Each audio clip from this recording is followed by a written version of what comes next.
Au commencement, il y avait les ténèbres, puis la lumière surgit, traversa le vide et donna naissance au temps, au mouvement, à la vie. De cette lumière naquirent 6 êtres puissants, les êtres lumineux, mais leur existence ne fut pas paisible. Leurs conflits entre eux plongèrent le monde entier dans le chaos. Face à cette situation, les ténèbres prirent une décision, créer un gardien de l'ordre, un être dont la seule mission serait de traquer les êtres lumineux et de les soumettre. Cet être, c'est Fantaminium.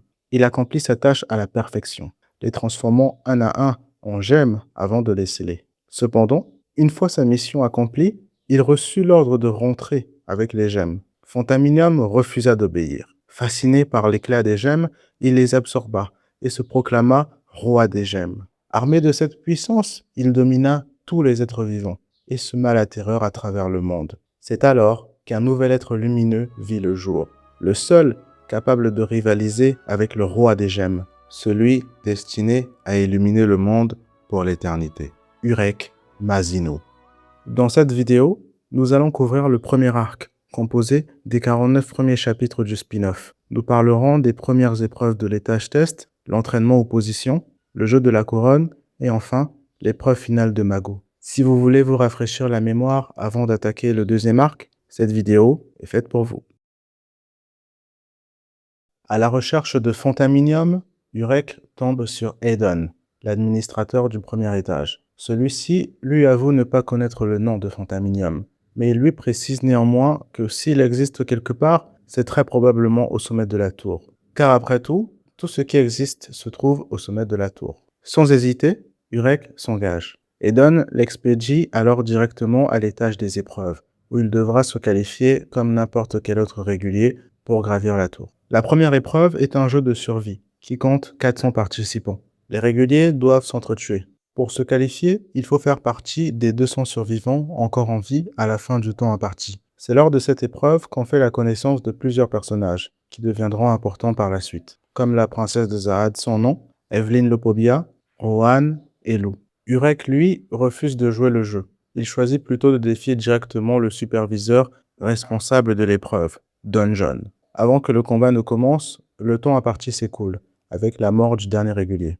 Et le superviseur en chef de l'étage, Rahab, intervient pour stopper leur querelle. La deuxième épreuve des réguliers, organisée par la superviseuse Gisley, a un seul objectif, former un groupe de 3 personnes. Le but est simple, les réguliers doivent apprendre à faire confiance à des personnes qui, il y a peu, étaient leurs ennemis. Ils font face à une créature monstrueuse, Monsieur Chèvre, dans un jeu de déduction et d'imitation. Les vainqueurs de chaque round ont ensuite le droit de défier un des perdants pour pouvoir le rajouter dans leur équipe. Au fil des rounds, les équipes se forment progressivement. Urek fait équipe avec Rohan, le régulier qui a tenté de le tuer lors de l'épreuve précédente. Au round suivant, la princesse essaie de former une équipe avec Urek. Ils jouent et ils arrivent tous les deux à suivre le mouvement de l'autre. Mais Urek choisit de ne pas faire équipe avec elle et l'envoie en sacrifice à Monsieur Chèvre, ce qui stupéfie tout le monde, y compris Gisley, qui n'arrive pas à croire qu'une princesse ait été éliminée aussitôt. C'est alors que Rohan mentionne qui est Zahad devant Urek. Cette révélation lui donne alors une raison urgente de revoir la princesse. Il souhaite qu'elle l'aide à rencontrer le roi Zahad pour obtenir les informations sur Fantaminium et, si possible, apprendre comment sortir de la tour. Il demande à Monsieur Chèvre de lui rendre la princesse pour l'interroger, mais celui-ci refuse. Urek tente alors de recruter Lou, dont l'odeur de sel l'intrigue profondément. Cependant, il échoue parce que Lou préfère former une équipe avec Evelyn. C'est finalement avec Neo qu'il va faire équipe, ce dernier dégageant la même odeur de sel que Lou, ce qui pique immédiatement sa curiosité. Dans le ventre de Monsieur Chèvre, un autre jeu se déroule en parallèle. Tous les réguliers avalés participent à un match à mort, et les 3 meilleurs sont qualifiés par repêchage. La princesse de Zahad ainsi que 2 autres réguliers remportent ce match. Ils doivent cependant, chacun, récupérer le billet d'un autre régulier sur le navire pour se faire qualifier officiellement. Les équipes qualifiées embarquent sur un grand navire volant. Durant la traversée, chaque régulier reçoit un billet qui sera contrôlé à minuit par un membre de l'équipage. Sans billet, c'est l'élimination. Dans la tour, il faut s'attribuer des positions pour pouvoir avancer plus facilement. C'est pour cela que chaque régulier doit avoir une position. 5 superviseurs rankeurs se chargent chacun de l'entraînement de leur spécialité. Phèdre pour les gardiens de phare, Gisley pour les éclaireurs et Anima, Baskerville pour les meneurs de vagues, Eiji pour les lanceurs et Donjon pour les pêcheurs. Dès la première session, Donjon organise un entraînement éliminatoire pour les pêcheurs. Il finit par affronter Urek et perd, mais déclare qu'il n'était pas à fond. C'est alors qu'il lui propose un marché. Un duel à mort officiel validé par un administrateur lors du jeu de la couronne, dans 3 jours. En contrepartie, il s'engage à n'éliminer aucun pêcheur lors de cet entraînement. Une proposition qu'Urek accepte. Ce même soir, Urek tente d'apprendre les bases du Shinsu avec Neo. L'expérience tourne mal.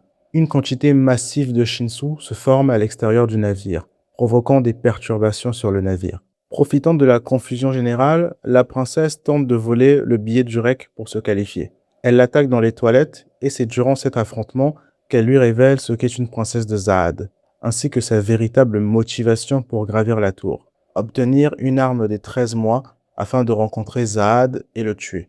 Urek lui fait alors la promesse de l'aider à obtenir une arme des 13 mois pour qu'elle puisse rencontrer le roi. Et si c'est un type horrible, ils l'élimineront ensemble. Toutefois, leur combat est brusquement interrompu par le contrôleur de billets, qu'elle élimine sur le champ. Peu après, Rahab arrive, attiré par le Shinsu de Masino, mettant définitivement fin à l'affrontement. À la suite de cet événement, la princesse rend son billet à Urek et récupère celui qu'elle avait déjà volé à un autre régulier plus tôt.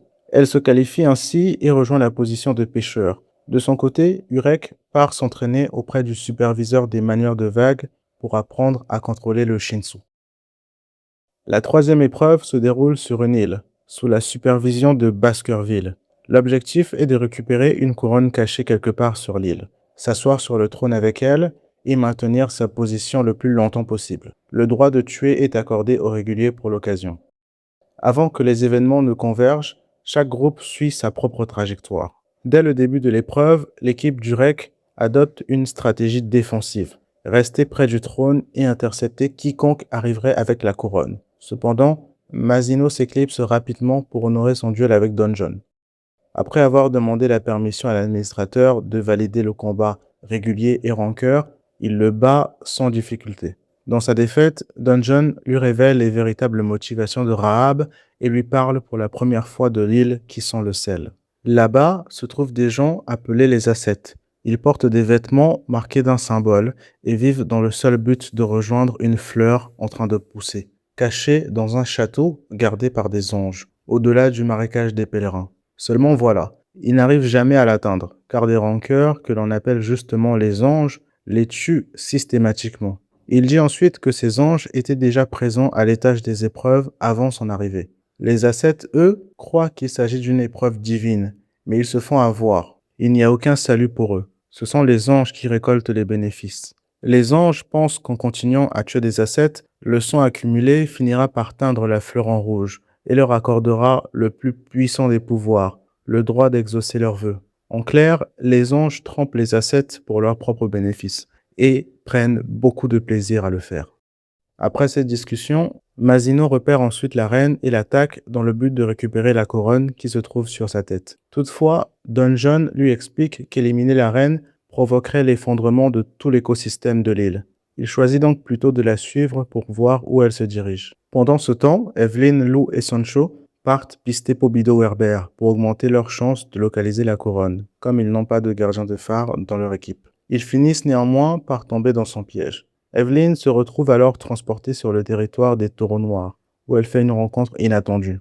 Un garçon portant le même t-shirt que Lou. Ce dernier lui explique qu'il est ce qu'on appelle un ascète, une victime d'une malédiction, comme toutes les personnes arborant ce t-shirt dans son village, et qu'il marchait sur la voie de la pénitence avant de se retrouver ici. Evelyn décide alors de lui demander de tout lui expliquer sur la malédiction et comment la briser s'ils réussissent à s'en sortir vivants. De son côté, Sean Jae-yum est justement chargé de retrouver cet ascète pour le tuer. Sa traque le conduit jusqu'à l'île de l'épreuve. Sur place, il tombe par hasard sur la princesse sans nom en train d'affronter des réguliers, ce qui l'intrigue profondément. Mais il se fait rapidement repérer par Baskerville. Ils s'affrontent et Sean Jae-yum finit par l'éliminer. C'est à partir de ce moment que toutes les trajectoires finissent par se rejoindre au même endroit. Sancho et Lou retrouvent Evelyn, mais Sancho se fait tuer par le chef des taureaux noirs. Pris de colère, Evelyn et Lou l'attaquent, mais se font repousser. Aussitôt après, c'est la reine des dauphins filets qui intervient pour s'occuper du chef des taureaux noirs, ce qui attire involontairement l'attention de plusieurs réguliers. C'est alors que Masino arrive au milieu de ce chaos général et propose un plan simple à tous les réguliers présents. Personne ne prend la couronne à la reine. Le score reste à 0 pour tous les réguliers et tout le monde valide l'épreuve. Tous les membres présents acceptent, sauf la princesse sans nom qui n'est pas spécialement d'accord. Pour Evelyn, ils se mettent d'accord à condition qu'Urek l'aide à retrouver la Seth avec qui elle était. En parallèle, Neo et Rohan, depuis leur séparation avec Masino, se sont retrouvés près du trône. Face à la foule de réguliers ayant la même idée qu'eux, ils décident alors de faire croire qu'ils possèdent la couronne, s'assoient sur le trône et créent suffisamment de chaos pour que les équipes cachées s'entretuent, tout en attendant l'arrivée de Masino. De son côté, Pax, un membre de l'équipe de la princesse, la contacte pour vérifier s'ils ont bien la couronne. Elle lui révèle que c'est en réalité la reine qui la détient, et que celle présente au trône ne peut donc être qu'une fausse. Elle lui ordonne alors de gagner du temps jusqu'à son arrivée pour qu'elle puisse éliminer les coéquipiers de Masino. En recherchant la 7, Masino tombe sur Shanjeyum, et c'est précisément à ce moment qu'il reçoit un signal de détresse de Neo, et se précipite vers eux. Sur place, il découvre Neo et Rohan blessés, tandis que la princesse sans nom tient tête au chef des taureaux noirs qui a reçu une gemme. Pensant que c'est le taureau qui est responsable des blessures de ses coéquipiers, alors que c'est en réalité la princesse de Zahad, la coupable, Masino l'attaque et l'interroge pour savoir qui l'a donné cette gemme. Le taureau lui indique alors l'endroit où sont en train de s'affronter Shanjeyum et Rahab. Il se précipite aussitôt dans cette direction. Pour comprendre comment Rahab et Shanjeyum se sont retrouvés ensemble, il faut revenir un peu en arrière.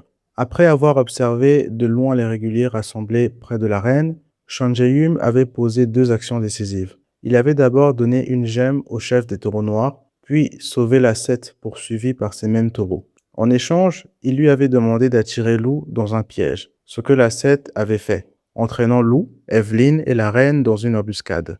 Shanjeyum tente alors d'éliminer la reine, mais il échoue. C'est à ce moment que Rahab intervient, transperçant la reine et cherchant à éliminer Shanjeyum, celui qui sème le chaos sur le lieu de test des réguliers et transformer ça en un simple accident. Masino arrive donc sur les lieux, bat Shanjeyum, puis s'engage dans un combat contre Rahab à 2 conditions. Premièrement, si Masino gagne, ce combat n'affecte en rien le déroulement de l'épreuve. Deuxièmement, si personne ne parvient à s'emparer de la couronne avant la fin du temps imparti, tout le monde sera qualifié ex aequo. Rahab accepte et Masino finit par le battre. Masino réalise qu'un groupe de réguliers a profité du chaos pour voler la couronne. Mago, l'être lumineux, fait immédiatement son apparition et l'empêche de se lancer à leur poursuite. Dans le même temps, le groupe des Khûn qui surveillait le château remarque que quelque chose vient de le quitter et qu'ils peuvent désormais y pénétrer. Masino explique ensuite aux réguliers qui viennent de voler la couronne qu'il leur suffit simplement de la déposer pour que tout le monde soit qualifié. Mais Gojong refuse catégoriquement cette idée. C'est alors que Shanjeyum va les voir et leur propose son aide, car il en a marre de Masino. Il élimine les 2 autres réguliers et offre à Gojong une gemme et l'emmène sur le trône où il s'assoit, partageant tous les 2 l'envie de voir les plans de Masino échouer. Au moment de conclure le combat avec Mago, Léo fait son apparition pour récupérer cette dernière. Il lui explique qu'il est également le superviseur en chef du 2e étage. Afin que Masino les fasse partir, il lui propose un marché. Participer à une épreuve finale, dont les superviseurs seront les anges, en compensation de son pari perdu face à Rahab. S'il réussit cette épreuve, il obtiendra l'opportunité officielle de gravir la tour, ce que Masino accepte. Eiji dévoile également son identité d'ange, en attaquant ses collègues rankeurs. De retour sur le navire, Rahab cède sa place à Léo, qui prend la tête du nouveau groupe d'examinateurs composé d'anges et de dungeons. Chaque régulier doit désormais valider une épreuve d'opposition pour accéder à l'épreuve finale, à l'exception de l'équipe de Gojong, composée de Rap et Haru, qualifiés d'office à l'épreuve d'opposition, grâce à leur passage sur le trône. C'est dans ce contexte que Lou révèle enfin son histoire à Evelyn et Masino. Il se réveillait en boucle sur une île maudite, comme toutes les autres personnes de son île, marchait sur un chemin de pénitence vers un château et se faisait tuer par des anges à chaque tentative, avant de tout recommencer encore et encore. Il était le seul à garder le souvenir de ses morts. Puis un jour, Aidon se montra devant lui et finit par lui expliquer la vérité. Cette île est un espace séparé de la tour, créé par une force extérieure, et Lou en est l'anticorps naturel. S'il parvient à monter à l'étage suivant en obéissant aux lois de la tour, la malédiction se brisera. Touchés par ce récit, Urek et Evelyn lui promettent de l'aider à passer. Le lendemain, de retour au château, Léo révèle à Mago que c'est Assa, le seigneur du deuxième étage, qui l'a conduit ici. Lors d'un de ses voyages, il était tombé sur ce château et avait trouvé fascinant de voir des gens se rassembler pour y prier. Il l'a alors amené à l'étage des épreuves pour en faire le lieu de test. Puis, Léo confie ensuite à Mago sa propre histoire. Devenu examinateur sous les ordres d'Assa, il rêvait de redevenir le régulier qu'il était dans le passé. Pendant qu'il inspectait le château pour préparer l'épreuve des réguliers, il est tombé sur une fleur mystérieuse. Après l'avoir touchée, il informa Assa qu'il y avait une fleur étrange dans le château. Celui-ci devint complètement fasciné par cette fleur. Ensuite, Léo le laissa pour aller accueillir les réguliers. Lors de l'épreuve, il avait alors croisé son propre double. Cette version de lui du passé connaissait déjà toutes les épreuves et maîtrisait le Shinsu. Il l'a alors pris à part et cette version de lui du passé lui a expliqué que c'était la deuxième fois qu'il passait cette épreuve et qu'il était mort en touchant une fleur mystérieuse avant de se retrouver face au lui du futur, qu'il avait toujours voulu devenir. C'est depuis qu'un dilemme le ronge. Quel vœu Mago a-t-elle réellement exaucé? Le sien, celui de repartir dans le temps, où il était encore un régulier, ou bien celui de Néo, devenir le rancœur du futur qu'il voyait devant lui. Suite à ces révélations, Mago accepte de répondre à son dilemme, mais à une condition, qu'il lui amène Urek Mazino, en utilisant la gemme jaune qu'elle lui remet. Au même moment, le groupe infiltré de la famille Kun se fait repérer par Assa, qui pense qu'ils sont venus lui voler sa fleur, mais finit capturé et jeté en prison, sauf un membre qui meurt sur le coup. Sans nouvelles de ce groupe, Shine décide aussitôt de contacter la famille Kun pour qu'elle envoie des renforts au plus vite. Les épreuves débutent avec pour véritable objectif de disqualifier autant de réguliers que possible. Malgré cela, plusieurs personnages parviennent à s'en sortir. Evelyn réussit l'épreuve des éclaireurs de Shanjeum grâce à Lou, Mazino et une mystérieuse créature qui lui est venue en aide. Shine, rancœur de la famille Kun, infiltré à l'étage des épreuves, réussit cette épreuve encore plus rapidement qu'elle. Werber passe celle des gardiens de phare de Mano, avec l'aide inattendue de Mazino. Urek et la princesse sans nom réussissent l'épreuve des pêcheurs de Donjon. Lou et Rohan réussissent également l'épreuve des lanceurs de Eiji, qui, au passage, n'a pas tué ses camarades superviseurs, mais les a simplement enfermés dans la même prison où se trouvent les Kun. Et enfin, avant que l'épreuve finale ne commence, on voit dans la vasière des pèlerins, Mago, accumuler de la puissance en tuant les ascètes sans arrêt et transformant leur espoir en désespoir. Le jour de l'épreuve finale, tous les réguliers sont téléportés dans le château pour l'explication des règles. Le but est simple, ils doivent éliminer Mago pour réussir l'épreuve. Avant de les envoyer, elle demande aux réguliers de formuler un souhait dans leur cœur pendant 5 minutes. Elle fait ensuite venir une jeune inconnue nommée Jeanne et lui offre la possibilité de réaliser son vœu. Faire effacer les cicatrices de son dos à condition que tous les réguliers présents prient pour elle en renonçant à leurs propres vœux. Malheureusement, ça ne marche pas. La jeune femme meurt brûlée par ses cicatrices. Ils sont alors tous téléportés à l'extérieur et doivent revenir dans le château. Et Jeanne réapparaît à nouveau à leur côté. Les réguliers sont divisés en 3 groupes, chacun accompagné d'un ascète portant une gemme. Ces gemmes doivent être déposées sur un autel central pour ouvrir un chemin jusqu'à Mago. Si un seul ascète meurt ou si une gemme est brisée, l'épreuve est perdue. Urek interdit à tout le monde de pénétrer dans le château. Il entre seul avec l'ascète du jeu de la couronne, insère les gemmes sur l'autel et fait face à Mago. Certains réguliers restés dehors trouvent une cachette, mais Néo les trahit et révèle leur emplacement aux anges, qui les jettent tous en prison. Shanjeum, accompagné de Néo, va ensuite enlever les gemmes de l'autel pendant le combat de Mazino, ce qui a pour effet de le téléporter hors de la pièce où se trouve Mago. Urek rencontre ensuite Léo, qui lui révèle que quelques jours après avoir découvert Mago, lui et Néo ont rencontré un homme venu de l'extérieur de la tour, qui leur a parlé des gemmes et de nombreux concepts extérieurs. dans le paradoxe du chat de Schrödinger. Leur vœu collectif est de demander à Mago de désigner lequel d'entre eux est le vrai, puis de créer un monde où tous deux peuvent exister en même temps. Masino élimine Léo, puis retrouve Néo, qui le poignarde avec la gemme jaune que Léo lui avait confiée avant le début de l'épreuve, dans le but de récupérer la lumière de Masino et de la donner à Mago pour qu'elle exauce leurs vœux. Dans la prison, Lou découvre qu'il peut passer à travers la barrière et transmettre ce pouvoir à d'autres en les tenant par la main.